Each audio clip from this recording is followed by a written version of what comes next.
रोमांच और रहस्य। सुर्ख चुन्नी। उसका मन बहुत ही उत्सुक था, लेकिन साथ ही साथ कुछ कुछ घबराहट हो रही थी। 28 साल के वेदांत का सपना साकार होने जा रहा था। उसको लग रहा था कि प्रभु ने उस पर अपार कृपा कर दी थी। उसकी 5 वर्षों की कठिन तपस्या का फल मिलने जा रहा था। वो तो जैसे 7वें आसमान पर था, खुशी के मारे। वो किसी पागल की तरह एक चित्र बनाया करता था और पेंटिंग तो जैसे उसकी आत्मा ही बन गई थी। एक दिन जब उसके डैडी ने वेदांत के पास एक से एक बढ़कर पेंटिंग्स का संग्रह देखा, तो उन्होंने वो संग्रह अपने दोस्त शर्मा जी को भी दिखाया। शर्मा जी ने वेदांत से कहा था, बेटा तुम तो बहुत ही अच्छे चित्रकार हो, तुम हमारे साथ नैनीताल आ जाओ, हम तुम्हारे चित्रों का एक प्रदर्शनी का आयोजन करेंगे। वेदांत के लिए तो वो एक मुंह मांगी मुराद जैसा ही था। अब 1 हफ्ते के बाद उसका सपना पूरा होने वाला था, लेकिन तभी उसकी मम्मी ने एक शर्त रख दी, बेटा जैसे ही तुम्हारी पहली प्रदर्शनी लगेगी, मैं अपनी सहेली की बेटी से तुम्हारी शादी की बात चला दूंगी। वेदांत ने मम्मी की सहेली की लड़की राधिका को देखा था, काफी सुंदर थी। वेदांत ने तुरंत ही हाँ कर दी और फिर निकल पड़ा नैनीताल की तरफ। पिछले 2-3 दिनों से वो कुछ अजीब अजीब सा महसूस कर रहा था। जैसे ही वो सोने लगता था, उसको लगता था कि एक लाल रंग का दुपट्टा उसकी पलकों को छू रहा है, लेकिन वो नैनीताल जाने की खुशी में उस बात को भूल गया था। शर्मा जी ने सब इंतजाम पहले ही कर दिए थे। प्रदर्शनी के लिए हॉल बुक करवा दिया था, प्रचार प्रसार के लिए शहर में जगह जगह पोस्टर चिपका दिए थे और शहर के प्रसिद्ध लोगों को प्रदर्शनी में आमंत्रित भी कर दिया गया था। वेदांत के पास कुछ काम नहीं था। नैनीताल पहुंचते ही वो जल्दी से खाना खाकर सो गया था। अगली सुबह उसने नैनीताल शहर में घूम फिरकर खूब फोटो खींची। शाम को वेदांत सनसेट पॉइंट पर खड़ा दृश्य को अपने फोटो में कैद करने की कोशिश कर रहा था कि तभी लड़की की पायल की आवाज ने उसका ध्यान भंग कर दिया। जैसे ही उसने सूर्यास्त का दृश्य खींचने के लिए कैमरे का बटन दबाया, एक बहुत ही खूबसूरत लड़की की तस्वीर कैमरे में कैद हो गई। बड़ी बड़ी काली आंखों वाली वो खूबसूरत लड़की लाल रंग का दुपट्टा लहराती हुई अचानक ही न जाने कहां से कैमरे के सामने आ गई थी। इससे पहले कि वेदांत उसको कुछ कहता, वो वहां से भाग गई। वेदांत बावरा सा इधर उधर ढूंढने लगा, पर वो परिवादियों में कहां गुम हो गई पता ही नहीं चला। वो उदास होते घर वापस लौट गया, पर पता नहीं क्या गजब का हुस्न था। वेदांत के दिलो दिमाग पर खुमारी सी छा गई थी। वो लड़की पीले सलवार कमीज पर लाल बांधनी का वही दुपट्टा जो आंखें बंद करते ही वेदांत दिखाई देता था, कानों में मोती के बुंदे, पैरों में पतली सी पाजेब, ये तो उसके ऊपरी आवरण थे जो गजब ढा रहे थे। उस मासूम कली को खूबसूरती का वर्णन शायद कालिदास की मेघदूत में भी न मिले। वेदांत की तृष्णा बढ़ती गई। रात के 4 बजे कैमरे में कैद हुए उस चांद को देखने कैमरा लेकर बैठ गया। झूम करके आगे पीछे देखता रहा, पर उस हसीना की तस्वीर मिली ही नहीं। कैसे हो सकता है? जब फोटो खींची तब तो दिख रही थी। वेदांत की समझ में कुछ नहीं आया। वो मन ही मन उसे चाहता रहा, पर दिल उदास हो रहा था। क्या फायदा, क्यों मोह जमा रहा था उस अनदेखी अनजान के प्रति। कल एग्जीबिशन है और परसों तो वापस लखनऊ के लिए निकलना है। कहाँ ढूंढ पाऊंगा उसे? ना आता पता मालूम, ना ठौर ठिकाना। ओए वेदांत, सो जा बच्चों, खामखा खुली आंखों से सपने मत देख। कल सुबह 9 बजे ऑडिटोरियम पहुंचना है। और कब वेदांत की आंख लग गई पता ही नहीं चला। सुबह शर्मा अंकल के साथ एग्जीबिशन स्थल पर पहुंच गया। वेदांत की कल्पना से परे लोगों की भीड़ देखकर वो खुश हो गया। लोगों के मुंह से उसकी कला को देखकर तारीफों के फूल झड़ रहे थे। वो धड़ाधड़ कुछ पेंटिंग बिक भी गई और अच्छी खासी लाखों रुपए की कमाई हो गई। अपनी जिंदगी की पहली कमाई पाकर वेदांत बेहद खुश था, पर खुशियों के बीच एक चेहरा बार बार उसके तस्वुर में झलक दिखाकर उदास कर जाता था। एक चेहरे की कशिश ने इतना बेकरार तो कभी नहीं किया था। वो रूपनगर की शहजादी कौन होगी, कहाँ ढूंढूं?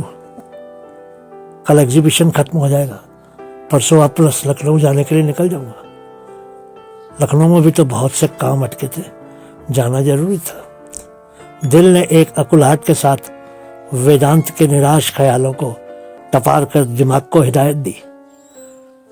तन मन में आग लगाने वाली ललना को ढूंढने से ज्यादा जरूरी और कोई काम नहीं, वरना यह कसक जिंदगी भर जीने ना देगी। ख्यालों में ही शाम हो गई। कल का दिन भी एग्जीबिशन में ही कटेगा, परसों एक दिन रुक जाऊंगा। ऐसे कोशिश किए बिना हार मानना कमजोरी होगी। एक ठोस निर्णय के साथ वेदांत शाम को थोड़ा टहलने निकल पड़ा। नैनीताल का नज़ारा बड़ा प्यारा और खुशनुमा था, तो मन को सुकून मिल रहा था। तरह तरह के ख्यालों से घिरा चला जा रहा था कि दौड़ते हुए आकर पीछे से किसी ने वेदांत को कसकर पकड़ लिया। वो थोड़ा घबरा गया और पीछे मुड़कर देखा तो वेदांत की आंखों की पुतलियां बाहर निकलते निकलते रह गई। जिसके ख्यालों ने 2 दिन से दिमाग में खलबली मचा रखी थी, वो साक्षात उससे लिपटी हुई थी। वेदांत कुछ पूछे या बोले उससे पहले घबराते हुए बोली, प्लीज मुझे बचा लीजिए, मेरे पीछे 2 गुंडे पड़े हैं। वेदांत ने आहिस्ता से उस घबराई हुई हुस्न की मल्लिका को खुद से अलग किया। हथेलियां पसीज गई, तन मन में बिजली कौंध गई और शब्द हलक में ही अटक गए। इतनी सुंदर लड़की कभी देखी नहीं थी। बस गीतों और गजलों में वर्णित रूप सुना और पढ़ा था। आज साक्षात्कार हो गया। गुंडे तो वेदांत को देखकर फरार हो गए, पर वेदांत ने मन ही मन गुंडों का आभार प्रकट किया। वो नाजुक परी नक्शे खोर लग रही थी, नैन झुकाए चुपचाप खड़ी थी, सर झुकाए शुक्रिया बोलती जाने लगी। वेदांत हक्का बक्का रह गया। आज कैसे जाने देता? उससे ढेरों बातें करनी थी, असंख्य सवाल करने थे, तो फिर रोकने के लिए पूछा कहाँ? पर रहती तो अता पता तो बताओ। बालों के बीच में से चिट्ठी निकालकर उसने वेदांत के हाथ में थमा दी और जाते जाते कुछ ऐसी नजरों से देख रही थी मानो आंखों से ही वेदांत को निगल जाएगी। पर वेदांत उस परी के रूप का मोहांध ठहरा, कहाँ वो कशिश महसूस होती। पर जिंदगी जिसे समझ लिया था, उससे बिछड़ जाने के ख्याल से वेदांत कांप उठा। कुछ नहीं सूझा तो सरेआम लोगों से भरी सड़क पर उस सुंदरी के सामने घुटनों के बल बैठ गया और हाथ जोड़कर आंखें मूंदकर प्रपोज करते बोला, सुनो, जानता हूं हम एक दूसरे से अनजान हैं, पर क्या मुझसे शादी करोगी? चंद पलों तक जवाब नहीं मिला तो आंखें खोलकर देखा, भीड़ के बीच में पागलों की तरह अकेला बैठा था। सब लोग वेदांत को अजीब अजीब नजरों से देख रहे थे। पल भर में वो परी कहाँ गायब हो गई पता ही नहीं चला। शायद शर्माकर भाग गई होगी। वेदांत ने वो चिट्ठी खोली, कुछ पता लिखा था, वो संभाल कर जेब में रख दी। सोचा कल इस पते पर जाऊंगा और घर आ गया। रात के करीब 3:30 बजे होंगे। वेदांत नींद में था या जगा हुआ, सपना था या हकीकत, समझ नहीं आया। उसी हूर परी का लाल दुपट्टा वेदांत की पलकों के ऊपर लहरा रहा था। एक मगमगती खुशबू आसपास सराबोर सी महकने लगी। वेदांत के कानों में कोई गुनगुनाया, वेदांत चलो ना मेरी दुनिया में। वेदांत आहिस्ता से उठा, उस दुपट्टे को थामने, अपनी आगोश में भरने सीढ़ियों से होते छत पर आ गया। टेरेस की दीवार पर चढ़कर आसमान की ओर उड़ते दुपट्टे को पकड़ने चढ़ ही रहा था कि वेदांत का पांव पानी की पाइपलाइन से जोर से टकराकर वो दर्द के मारे करा उठा। वेदांत को लगा सपना होगा, पर ना, वो छत पर बैठा ढूंढ रहा था दुपट्टे वाली परी को। कुछ अजीब लगा वेदांत को। नैनीताल की मर्म ठंड में भी पसीने से तरबतर हो गया था। ये कैसी दीवानगी थी, उस अजनबी के प्रति समझ नहीं पा रहा था। एक कशिश खिंच रही थी। वेदांत को एक जुनून जग रहा था। उसे पाने का शायद ही उसका असर सा है समझकर नीचे आकर सो गया। दूसरे दिन सुबह ही तैयार होकर वेदांत उस पते पर अपने प्यार को ढूंढने निकल पड़ा। आधे घंटे कार चलाई होगी कि उसके दिए हुए पते पर पहुंच गया। पुराने खंडहर सा घर था, मानो सालों से किसी इंसानी बस्ती को तरसता खड़ा है। कुछ अजीब भाव उठ रहे थे मन में और थोड़ी घबराहट भी। ऐसी सुंदरता की मूरत ऐसे इस घर में रहती हुई। दिल जोरों से धड़कने लगा। मन उस रूप सुंदरी की झलक पाने को बेताब सा मचलने लगा। वेदांत ने दरवाजे पर हौले से दस्तक दी। दस्तक के साथ ही एक चमगादड़ कहीं से आकर एक लाल दुपट्टा मुंह में दबाए वेदांत के सर के ऊपर से गुजर गया।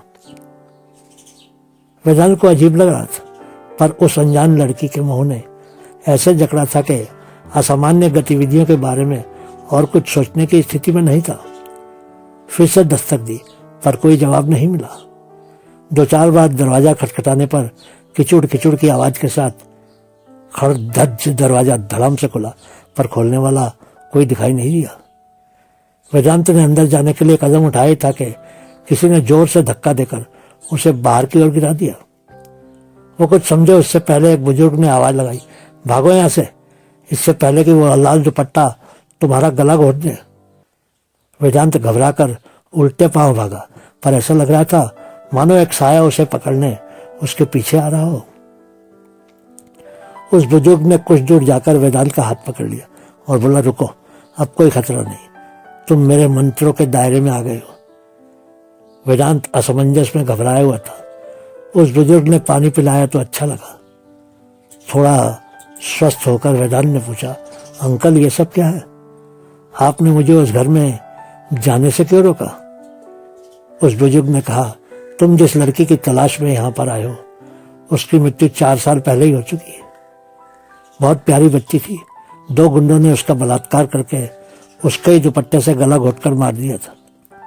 तब से उसकी आत्मा नैनीताल में यहाँ वहाँ भटक रही है और नौजवानों को अपनी खूबसूरती के जाल में फंसाकर मार देती है। मैंने तुम्हारी गाड़ी देखी, तभी समझ गया कि नित्या की आत्मा ने नया मुर्गा फंसा दिया है, इसलिए मैंने तुम्हें उस घर में जाने से रोका। मैं यहाँ रोज माता रानी का मंत्रोच्चार करके हवन करता हूँ, तो इस दायरे में वो नहीं आ सकती। बेटा, इस आत्मा को असाधारण मत समझो। अब तुम जल्दी से निकलो और घर चले जाओ। वेदांत का मन अब भी मानने को तैयार नहीं था कि वह लड़की नहीं बल्कि कोई आत्मा थी। वेदांत ख्यालों में डरावने दृश्य देखता गाड़ी चलाते हुए कुछ आगे तक गया होगा कि एक डरावनी बुढ़िया औरत रास्ते के बीच खड़ी होकर हाथ हिलाकर लिफ्ट मांग रही थी। वेदांत ने गाड़ी रोकी और पूछा, माँ जी कहाँ जाना है आपको? चलिए छोड़ देता हूँ। बूढ़ी औरत गाड़ी में बैठ गई, पर आज तक कोई नहीं जानता वेदांत ने उस बूढ़ी औरत को कहीं छोड़ा या उस बूढ़ी औरत ने वेदांत को। नैनीताल की प्रेतावाधित पहाड़ियों पर अब एक रूप सुंदरी और एक नवयुवक का साम्राज्य पसरा हुआ है। बहुत बहुत शुक्रिया।